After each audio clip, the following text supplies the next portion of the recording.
We have three speakers this evening. The first is somebody obviously who will be very well known to you. He is a principal, having started out as a founding principal of St. Patrick's National School in Dublin 15, where he was a teaching principal before the school got to the stage that he was exclusively administrative.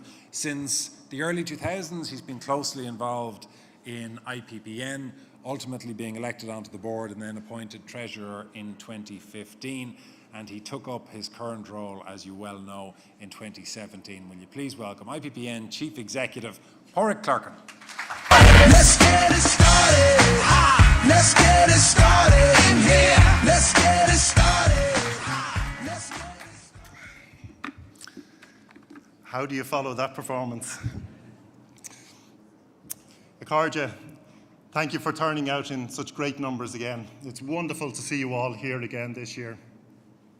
Curran fáilte mhór ó bhile chuig ar ggódáil a rís mlíne. Bunig í sult as an dá lá. Bíg ag fás agus ag ferbert le chéile. Scá a chéile a bhharan príomhidí. We're all still reeling from the tragic, sudden passing of our colleague John Curran in November.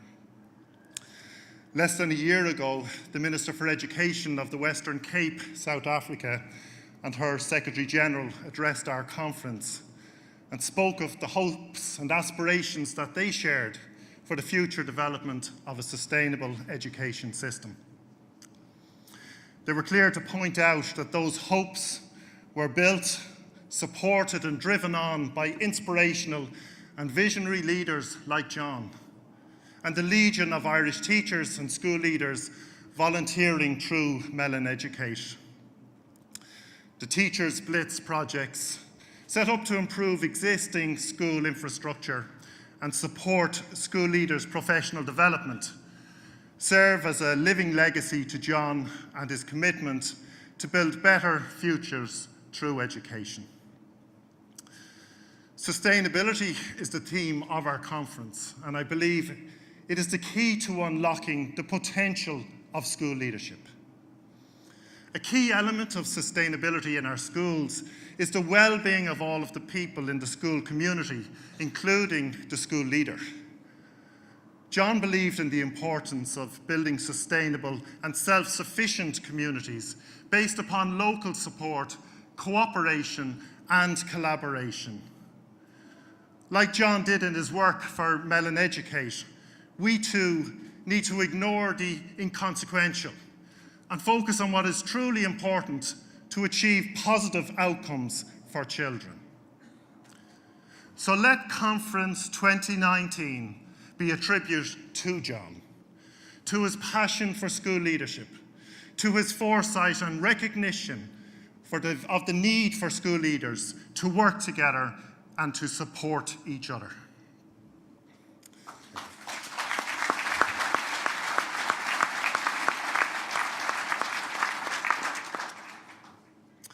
I'm very pleased to welcome Uachtarán Cumann Lucas Gael, John Horn. Fáilte róta John. As a young teacher, John coached and mentored me as a secondary pupil. I personally witnessed how the welfare and positive development of the young person was always at the heart of John's motivation. I also warmly welcome the Ombudsman for Children, Dr. Niall Muldoon. Niall will speak to us of the importance of well-being for teachers and learners. For the past 3 years, he has worked with IPPN in the Well-being for Teachers and Learners group, which also includes NAPD, the Teaching Council, and the National Parents Council. The group is raising awareness of the importance of developing a culture of well-being in our schools for all the members of the school community, especially students, teachers, and parents. Their symposium in 2017 and the follow-up next month will showcase schools' excellent work in this area and demonstrate that it's not just another initiative or buzzword. It can be part of the core culture and ethos of our schools. in my view, our key responsibility as school leaders is to nurture positivity within the school environment for everyone working and learning within it. But it's not only just about a culture of well-being. Ensuring that we as school leaders can lead schools with positivity has to start with our own health and well-being. The research that IPPN commissioned on the health and well-being of principals and deputy principals highlighted some very sobering results, and they support the evidence we have from our own surveys. In my view, sustainability is key. If the system and we as school leaders work to make the role more sustainable, it will have a direct impact on our well-being. But you have to be able to sustain yourself first and foremost. I love the phrase, a tree with strong roots can withstand the most violent storm. But the tree can't grow roots just as the storm appears on the horizon. We need to work on developing those roots now in our schools. We learn from experience. We learn from reflecting on that experience. We learn most of all from reflecting on our own practice. We need to build in time for that reflection, to develop the roots to sustain us. And we need to make it a priority for the sake of our own well-being and the well-being of everyone around us. After all, ní hé lá na ghuithe, lá na scoilb. So, what does our system need to do to make school leadership more sustainable? But firstly, we must develop a culture of shared leadership. And I mean a genuine sharing of responsibility and accountability. The function of the school leader is to lead teaching and learning in the school. To do this well, we need a team around us, and we particularly need those in promoted posts to share that responsibility. But for that to work, middle leadership posts must be restored to all schools.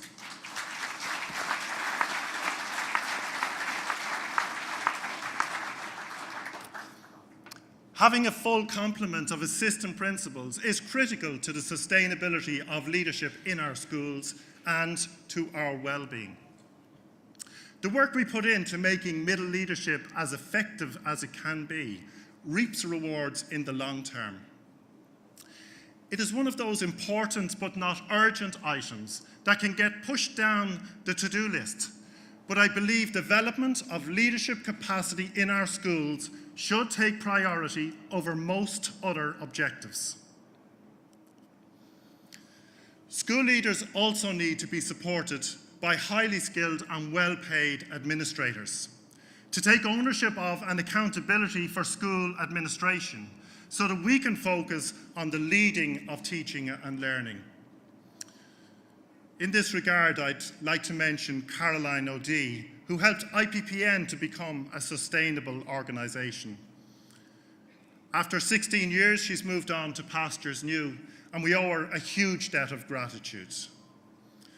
The way that Sean nurtured and encouraged Caroline to assume leadership responsibility reaped huge rewards for IPPN, for Sean, and indeed for myself. We need to do the same in our schools. Centralised expertise in relation to HR, recruitment, legal, financial, and IT matters must be provided to boards of management. These supports are available to some of our schools. They must be made available to all schools.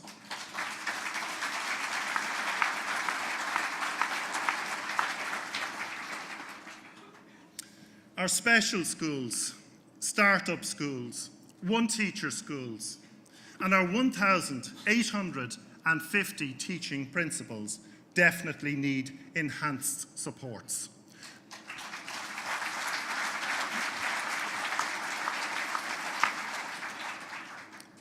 We know that there are very specific additional challenges involved in leading these types of schools. And David is going to speak more about that tomorrow. For leadership to be sustainable, the system must appreciate the importance of schools reflecting on their capacity for further change. The quality framework in looking at our schools presents a vision for excellence. We know and acknowledge that we are all on a journey, aspiring to provide the very best for the pupils in our schools. However, the perfect school never has existed, and it never will exist. We know that our schools will be evaluated and that recommendations will follow. An observation or recommendations from one of our colleagues in the inspectorate forms part of a reflective process in terms of planning for school improvement. But it must be part of an overall robust evaluation of our schools' capacity for change. We must ensure that all change is sustainable. If we're focused, or if we're forced to take on too many initiatives, or if indeed we take on too much ourselves, if we proceed too quickly, if we don't prioritize appropriately, then the change becomes counterproductive and the real losers will be our pupils. Managing change is one of the great challenges we face as school leaders, as is knowing when and how to say no. This reminds me of the quote, "If you're looking for someone to change your life, look in the mirror." It's so true that we need to look at ourselves first, to look at what we can do differently to help ourselves. Looking back over my own time in school, if there's one thing that I would do differently, it would be to develop my communication skills in terms of helping my wider school community to understand and appreciate the importance of planning, why we need to prioritize, and why we must say no at times. When I had a goal or a vision for my school, sometimes I may not have brought others with me in my thinking. I've heard it said that by the time you discuss an idea with 10 people, it's more likely to become a reality. I'd certainly do more of that. I would also put a one-page overview of the school plan on the wall in my office, and I'd use it when a staff member or a parent comes in to me suggesting that we take on another initiative. I'd explain that we're already working on agreed priorities to improve the school, and I'd show and explain what they are, the timeline that we're working to. I'd have confidence in the plan and I'd stick to it. Of course, I take note of any suggestions. We need to listen to all suggestions. But these ideas need to be noted and parked, to be considered through the school self-evaluation process when we're considering our next set of priorities through the school improvement planning process. Otherwise, we're totally ignoring the priorities we have ourselves identified within the current plan. Now, I know only too well how difficult it can be to rein in enthusiasm. But if we ensure that people know that their ideas are respected and will be considered in the future, we can bring them with us, and we can all enjoy a sustainable journey. Ultimately, we need to respect our own plans if we want others to respect it. And that's where my focus would be. As well as respecting the plan ourselves, we need to demand a system which itself plans in advance, communicates those plans clearly to school, respects school autonomy, and acknowledges school leaders who prioritise. The work of the Primary Education Forum, under the chairmanship of Alan Wall, will be crucial in terms of planning and managing system change more effectively, whether that's a revised curricular area or a significant policy change.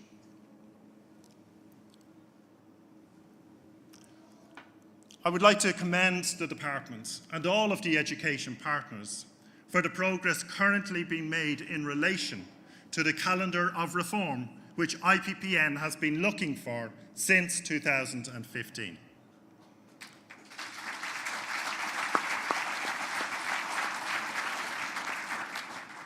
The rephasing of the implementation of the maths curriculum was a direct result of the forum. As Andy Hargreaves said at our recent symposium, we need fewer initiatives and more initiative. As part of our own involvement in the forum, we will continue to push for a system that focuses on sustainability for schools and for school leaders. IPPN also plays a crucial role in promoting sustainable leadership for our members in many other ways. Since 2000, IPPN has been supporting and advocating for primary school leaders.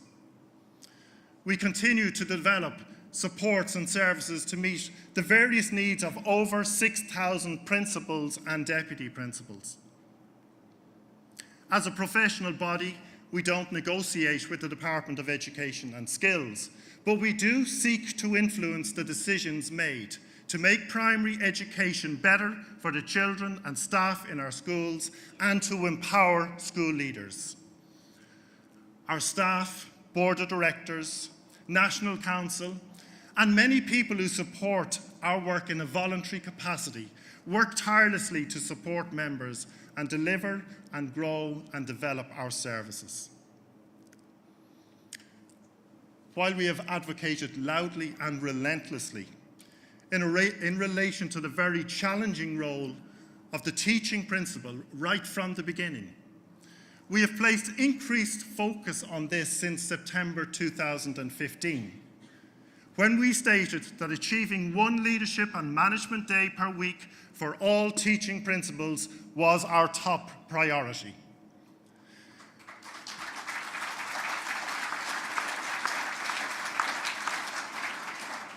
This became the first agenda item at every meeting with the Minister, senior officials, and also with our fellow education partners. While we haven't yet achieved this aim, there has been incremental improvement in 2016, 2018, and more to come now in this year in September. The progress hasn't been what we had hoped, but we understand that pay parity was prioritised in the last budget. Now the same needs to be done for the teaching principal. One leadership and management day has to become the norm for every single teaching principal.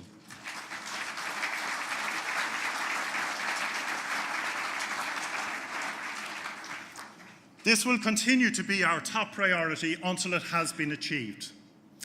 And as I mentioned earlier, we will also continue to lobby for the restoration of all promoted posts to larger schools.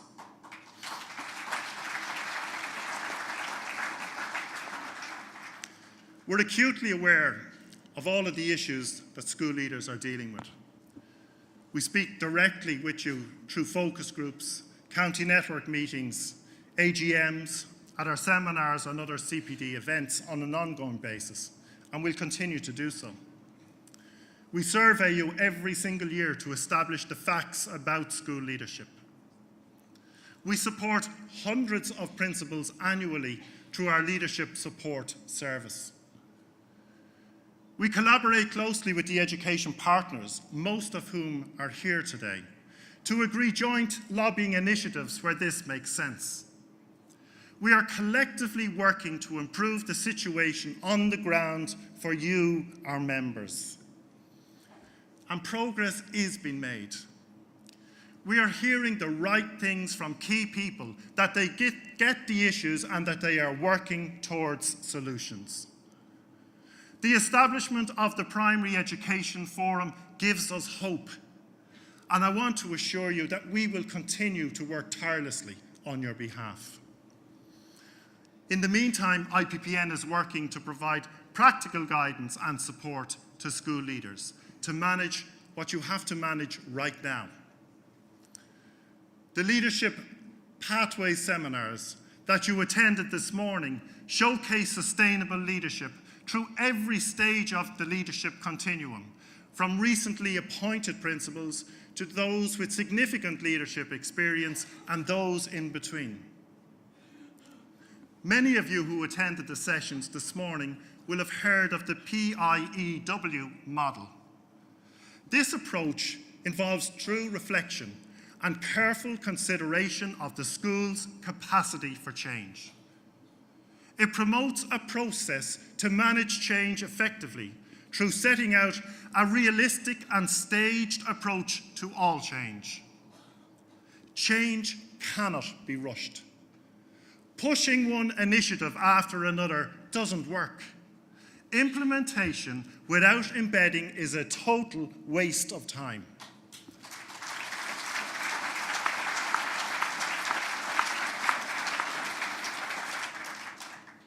IPPN has been working on two other areas that we hope will make a difference to school leaders.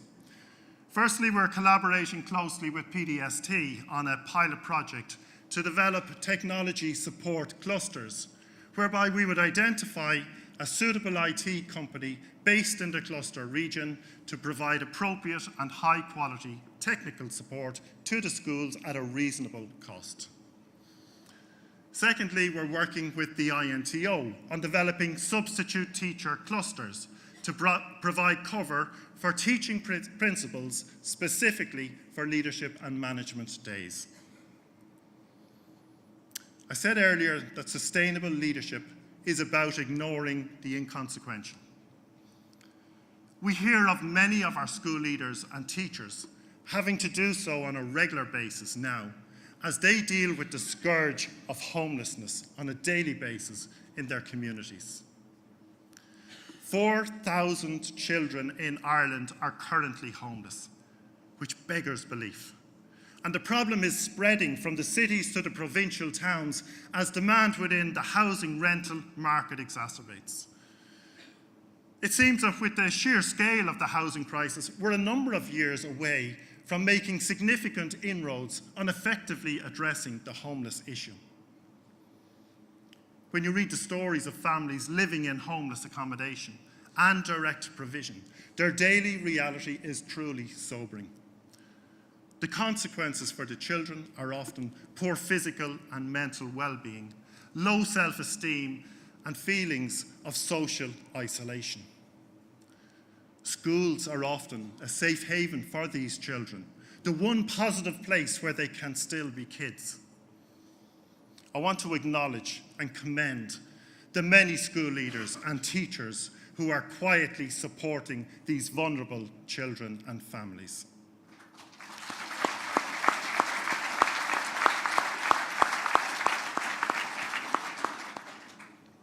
We all need to continue to advocate for the necessary resources to meet the needs of our most vulnerable and needy children. Just as John Curran did in his work for Mellon Educate, we too need to look at how we can deprioritise the insignificant and prioritise what is truly important to make leadership more sustainable and to enable us to focus on the children in our schools. We need to let go of that tendency towards perfectionism. For some things, good enough has to be good enough. I'll borrow my colleague Angela's words, as I think it's precisely the message I'd like to leave you with. You can do this job, but you cannot do it all, and you certainly cannot do it all on your own. And one final thought for those very busy days, when you don't get a minute, but wonder at the end of the day, what did you actually achieve? Well, if you planted hope in one hopeless heart, if someone's burden is lighter because you did your part, if you caused a laugh to chase some tears away, then your day has been very well spent. Go raibh míle maith agaibh. Stay there for a second, Tarek, if you will.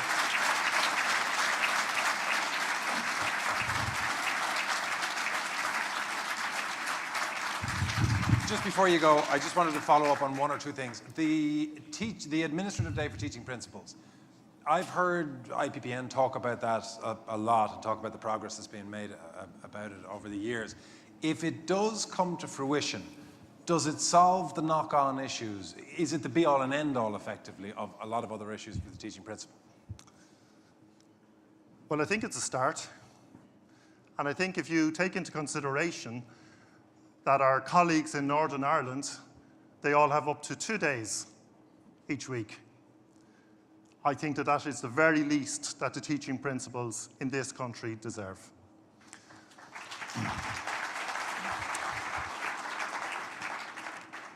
I also think what's very important about it is that it's making a statement about leadership.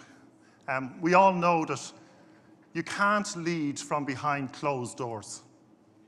We have to get out, we have to get into the classrooms, we have to support our teachers, we have to interact with the children. It's not possible to do that if you're teaching and have full-time teaching responsibilities. So I think that that reaction is really, really important. Is it going to solve everything? Absolutely not. We will still have too much to do, and we will not be able to do everything. So we are still going to have to prioritize, choose what we're going to prioritize. But certainly I think it will be a statement that will be so welcome to all of the teaching principals in this country and will show that they are valued appropriately. On that note of them still having to prioritise, it's one thing to say you have to learn to say no to things. It's another to say no to that thing specifically. So what are the things that you believe that principals should be saying no to? When it comes to prioritising, what are the things they should be pushing off the desk? I suppose the first thing that I would say is we actually have to accept that we can't do everything. Once we accept that we can't do everything, then the most important thing is that we choose correctly and that we do prioritise and that we think very carefully about what we're going to prioritise so that whatever gets dropped to the bottom of the list is appropriate. So I think that what we need to do in that is consult widely. We need to listen to the wider school community. And we need to choose very carefully what we're going to prioritise. But once we prioritise, we need to stick to it. And I think sometimes what we need to simplify it and just consider what we're going to do for the next year. We don't need to be thinking about the next 5 years. Let's see, what do we want to prioritise for the next school year? And focus on that. And again, importantly, celebrate our successes. We don't do enough celebrating of what we're actually achieving. So I think that that's really important. But the other thing that I think is actually important is that we actually look and consider what are we actually doing, what are we involved in school. Some of those can actually be dropped. The world will go on. We don't have to continue. Just because we have always been doing something, we don't actually have to continue doing it. And I'd encourage everyone to go back, look at it and see, you know, what we're involved in the school, does it actually match our priorities, what we're trying to achieve over the next year? And like it is an 8-year cycle, so like kids don't have to get everything every year. Can I ask you one thing in conclusion? If you, given what you've talked about in terms of the responsibilities and pressures that are on principals, both teaching and administrative, if an aspirant teacher came to you earlier in their career and said, look, ultimately I would like to be principal, would you say the rewards match the risks? Is it worth it? Why do people, should they want it? It's a very challenging job. The truth, the answer I would give is yes, because I do think it's a really rewarding job. I think at the end of the day, you know, it's a privilege what we actually get to do. We get to go into schools and actually influence right across the school and beyond the school. So that's a real privilege. It is really, really challenging. And we know that school leaders around the country are challenged. They're challenged with the workload and with everything that's being thrown at them. We do need to do things better. The reason why we need to do and organise it better, and that's why the Primary Education Forum is going to be so important into the future. We have to look at the future and we have to keep asking those questions. It's a really, really important question that we continue to ask ourselves, that all of the education partners continue to ask, the departments continue to ask, because it is crucially important. It is such an important role.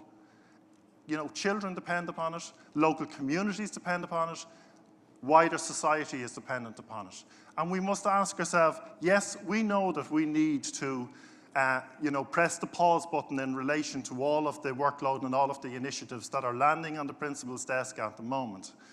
But we also need to consider, what about the next, set of school leaders? And we need to make sure that we're actually looking forward and that we'll be able to entice those people into the system. Because if we want the best schools, we need the best school leaders. And that's a challenge for us moving into the future. And I think that's a challenge for all of us and all of the education partners and for the Department of Education. I'm conscious that there is much more that I could ask you, but I'm also very conscious that you mentioned in passing that the man over here was responsible for the formation of you as a student, and we'll have a whole load of gossip about what it was like to teach you. So I think we should get to that as soon as possible. So I'll end the Q&A at this point. Will you give a round of applause, please, for Pádraig, if you would? Pádraig, you're off the hook.